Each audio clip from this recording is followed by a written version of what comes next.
God bless America. Hello, everybody. I am the Talk Radio Protege. This is the Protege program. Thank you so much for joining me today. In the news, we have Andrew Cuomo delivering his winning campaign slogan for his presidential campaign of 2020. That slogan is, are you ready? I don't think you are. America was never that great. Now, I want to ask, since we're talking about elections, and the elections are coming up and playing out, what is Andrew Cuomo's picture of a great America?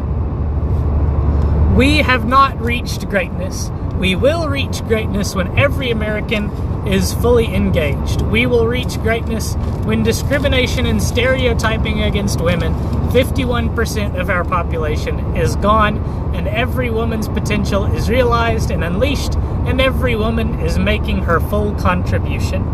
Now, I don't generally think of myself as the progressive type, but that seems like a very anti-inclusive great America. I mean, come on, Andrew. Where are the blacks in your great America?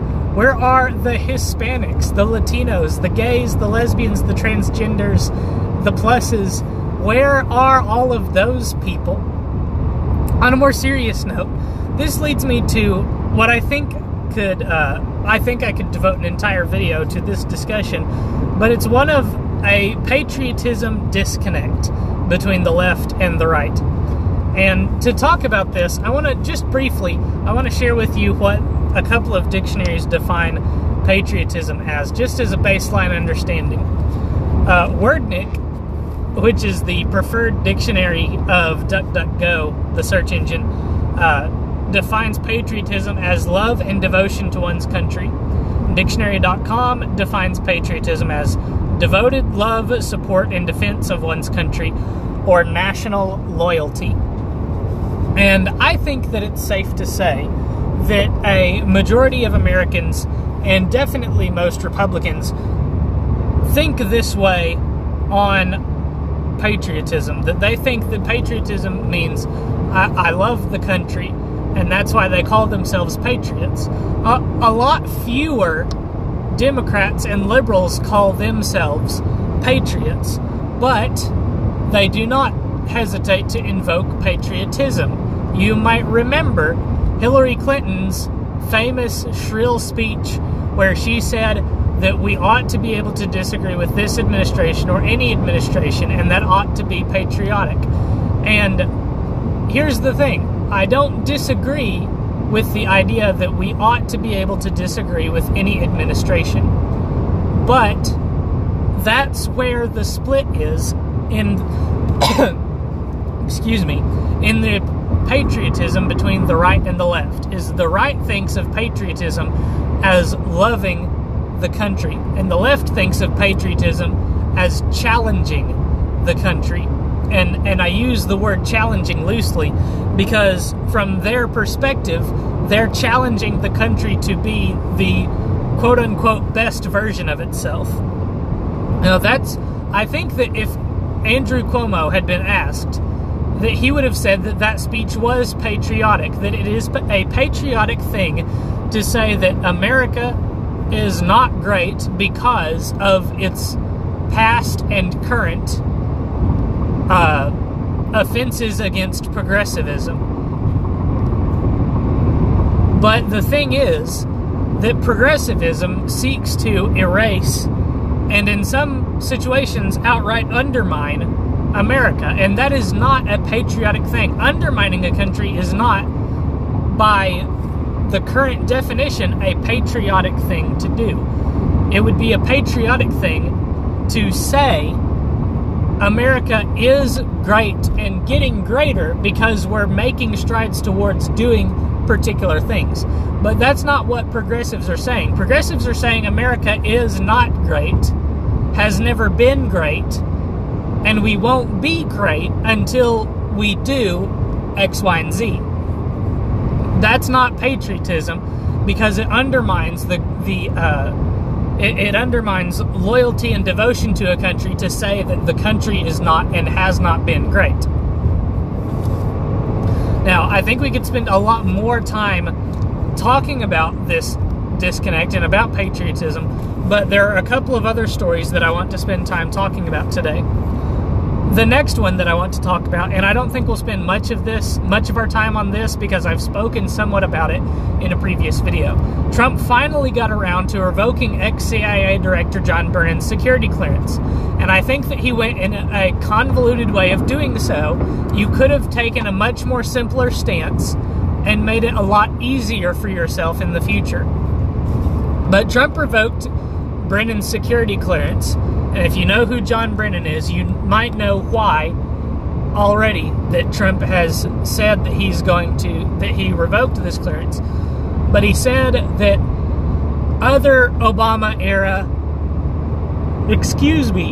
random yawn, other Obama-era intelligence officials are going to have their security clearance reviewed and possibly revoked.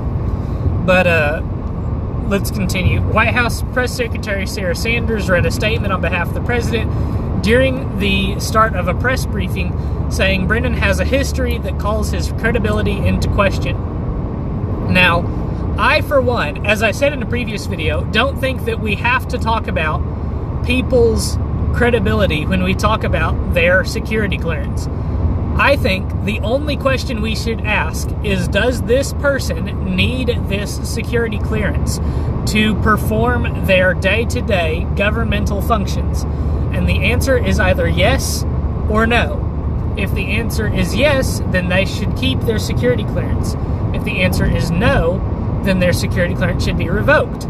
So let's ask ourselves, does John Brennan need his security clearance to continue to perform his functions as a government employee? And the answer is no.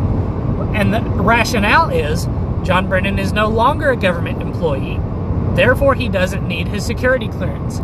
This is the only question that we should be asking when it comes to security clearance. I don't know why former government employees are allowed to continue to have their security clearance. It makes absolutely no sense. This is a practice. The continuing of security clearance for ex-employees is a practice that should be ended right now. It's part of draining the swamp, and I think that Trump should take those steps tomorrow.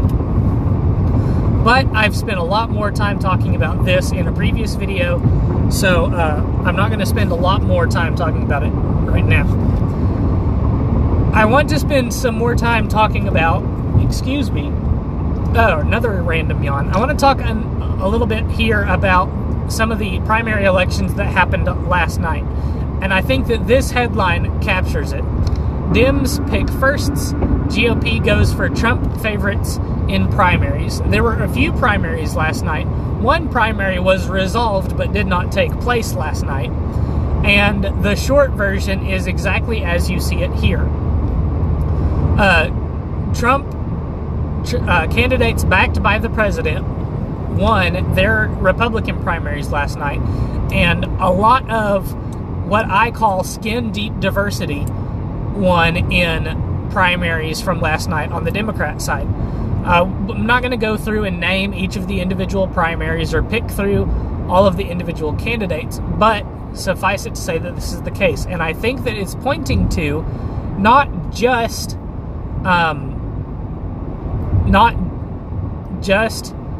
the let me try that again. I think it's pointing to a couple of things that I've commented on in the past. I don't want to say I told you so, but I have talked about this in the past, that Republicans in the current election cycle are looking for people that are going to back Trump while not being Trump. I've said this as far as the Roy Moore campaign went and the Pennsylvania special election went last year. Roy Moore did not win his campaign, and part of his campaign was to say, look at me, I'm more Trump than Trump. Same thing happened in Pennsylvania, where a candidate came along and said, I was Trump before Trump was cool. Neither of the candidates that are saying I'm more like Trump than Trump is are winning. But candidates who back Trump and who back the policies that Trump is pushing as part of his being Trump are winning. And that continues to play out as the elections progress. Democrats, on the other hand, are continuing to do something that I've talked about in the past. This time around, I should say, in the elections from last night, it simply is taking a different wrinkle, I'll say.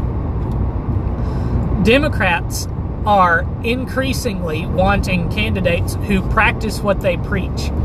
Democrats of the 90s, the early 2000s, the 80s even, fall under this category of, they're called corporate Democrats. They simply stick their finger in the wind and run on whatever is popular with their base. And with the rise of, I don't think we talked about this poll yesterday, but it might be a good time to talk about it here. There's a poll that came out just recently that says Democrats now have a majority of individuals that look favorably upon socialism, have a positive outlook on socialism. Maybe it's not a majority. Maybe it was just that now a minority of Democrats have a positive opinion on capitalism.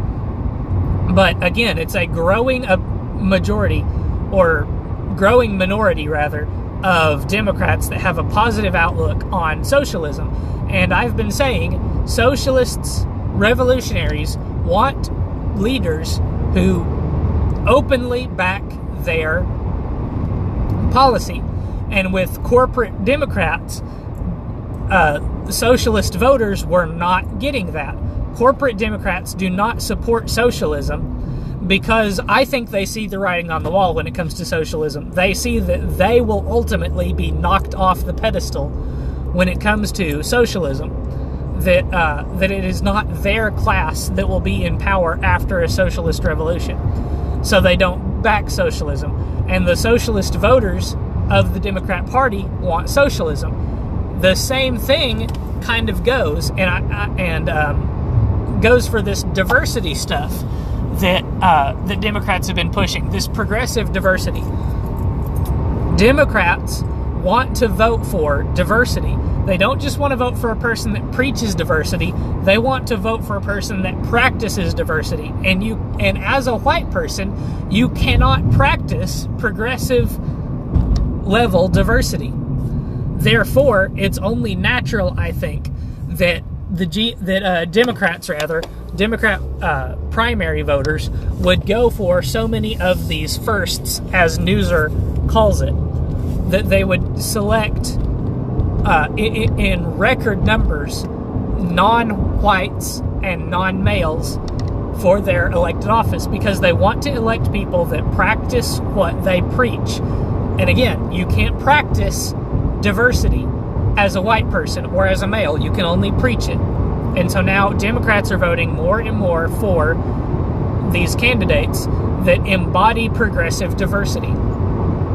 Now, that's going to do it for this video. A little bit shorter of a video for today, but it gives you more of an opportunity to get your opinions out there. What do you think about these 3 stories that we've talked about today? Let me know in the comments down below.